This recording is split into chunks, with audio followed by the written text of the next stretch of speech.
ఇలాంటి మరెన్నో వీడియోలు చూడడానికి like, share, subscribe and comment.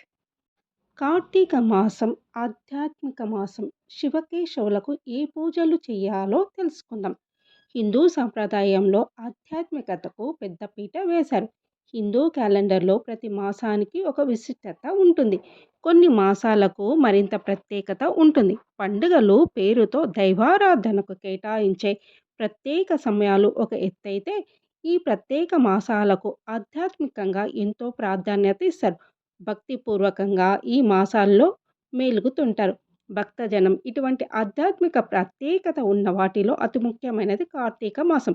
కార్తీక మాసం అనగానే సాధారణంగా పరమశివుడికి ప్రీతి పాత్రమైనదిగా భావిస్తారు. కానీ ఇది విష్ణుమూర్తి ఆరాధనకు అత్యంత ప్రధానమైన మాసం. ఈ నెలలో ఇటు శైవ క్షేత్రాలు, అటు వైష్ణవ క్షేత్రాలు అన్నిట్లోనూ ప్రత్యేక పూజాధికాలు నిర్వహిస్తారు. ఇక ఈ సంవత్సరం నవంబర్ 14వ తేదీ నుంచి కార్తీక మాసం ప్రారంభమవుతుంది. ఈ మాసం ప్రారంభమవుతున్న సందర్భంగా కార్తీక మాస విశిష్టను తెలుసుకుందాం. సాటి లేని కార్తీకం. పురాణ కాలం నుంచి కార్తీక మాసం ఓ ప్రత్యేకతను సంతరించుకుంది.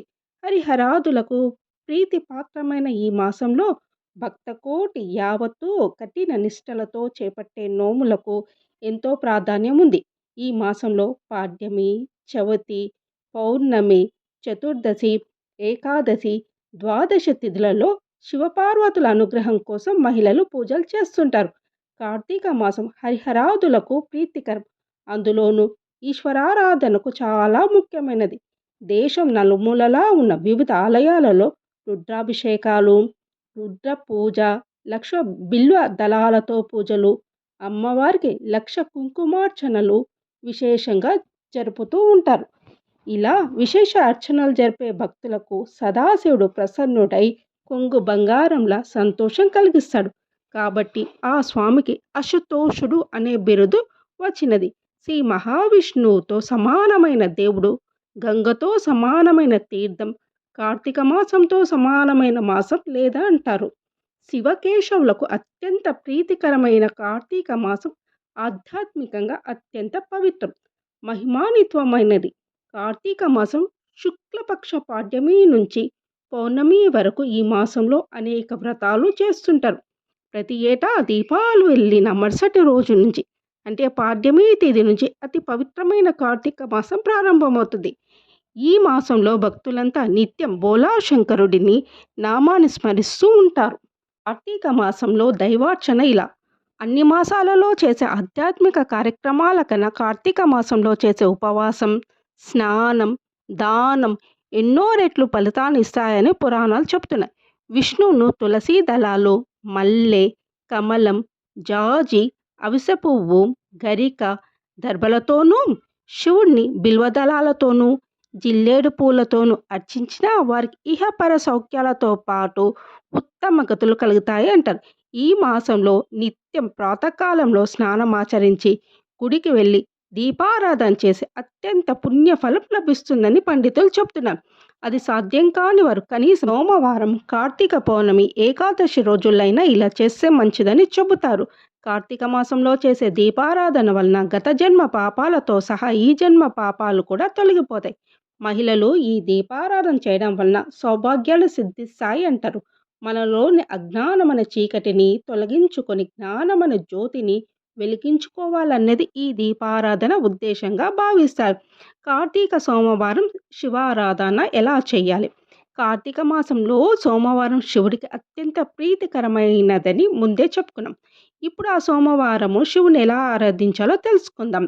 కార్తీక మాసంలో కృత్తికతో చంద్రుడు పూర్ణుడై ఉంటాడు. కాబట్టి ఆయన అనుగ్రహం పొందడానికి పరమేశ్వరుని ఆరాధించాలి. శివుడికి ప్రీతికరమైన రోజు సోమవారం. అందులోనూ శివకేశ్వరులకు ఇష్టమైన కార్తీక సోమవారం నాడు స్నానం, జపాలు ఆచరిస్తే 1000 అశ్వమేధాల ఫలితం దక్కుతుంది. సోమవార వ్రతాన్ని 6 విధాలుగా ఆచరిస్తారు. ఉపవాసం. కార్తీక సోమవారం నాడు పగలంతా ఉపవాసంతో గడిపి సాయంకాలం శివుడికి అభిషేకం చేసి నక్షత్ర దర్శనం తర్వాత తులసి తీర్థం సేవించడం. ఏకభుక్తం.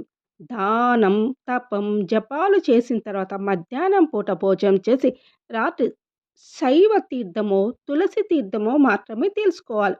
నక్తం పగలు అంతా ఉపవాసం ఉండి రాత్రి నక్షత్ర దర్శనం తర్వాత భోజనం లేదా అల్పాహారం స్వీకరించాలి. ఆయాచితం భోజనం కోసం ప్రయత్నించకుండా ఎవరినైనా పిలిచి పెడితే మాత్రమే భోజనం చేయడం. స్నానం శక్తి లేని వాళ్ళు సమాంతరం స్నానం జపాలు చేసినా చాలు. మంత్ర జప విధులు కూడా తెలియని వాళ్ళు కార్తీక సోమవారం రోజు నువ్వులను దానం చేసినా సరిపోతుంది. శ్రీ మహావిష్ణు ప్రీతి కోసం ఏం చేయాలి? ఆషాఢ శుద్ధ ఏకాదశి నాడు శయనించిన శ్రీ మహావిష్ణువు కార్తీక శుద్ధ ఏకాదశి నాడు నిద్రలేస్తాడని చెప్తారు. అందుకే శయనించిన ఆషాఢ శుద్ధ ఏకాదశి శయన ఏకాదశి అని, నిద్ర లేచి కార్తీక శుద్ధ ఏకాదశిని ప్రబోధన ఏకాదశి అని పిలుస్తారు. ఈ మధ్యలోని 4 నెలలు కూడా వర్షాకాలంగా చతుర్మాస దీక్షగా నిత్యము విష్ణు ఆలయాలలో సంకీర్తనలు తులసి పూజలు చేస్తారు. కార్తీక శుద్ధ ద్వాదశిని తెలుగువారు క్షీరాబ్ది ద్వాదశిగా ఒక గొప్ప పర్వంగా జరుపుకుంటారు. శ్రీ మహావిష్ణువు పాల సముద్రంలోని శేషతల్పంపై 4 నెలల పాటు నిద్రపోయి లేచిన స్వామి మొదట బృందావనంలోని తులసి వనంలో ప్రవేశిస్తాడు.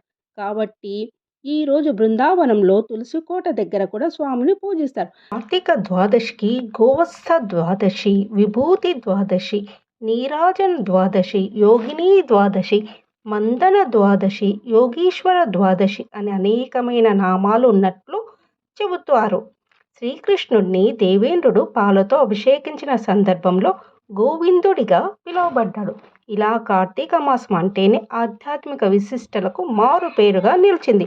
ఈ మాసంలో దైవారాధనకు సమయం కేటాయించలేని వారు, అంత అవకాశం లభించని వారు ప్రాతకాలంలో శివకేశవులను తలుచుకొని ప్రార్థన చేసిన వారి జన్మ ధన్యం అవుతుందని పండితులు చెబుతున్నారు.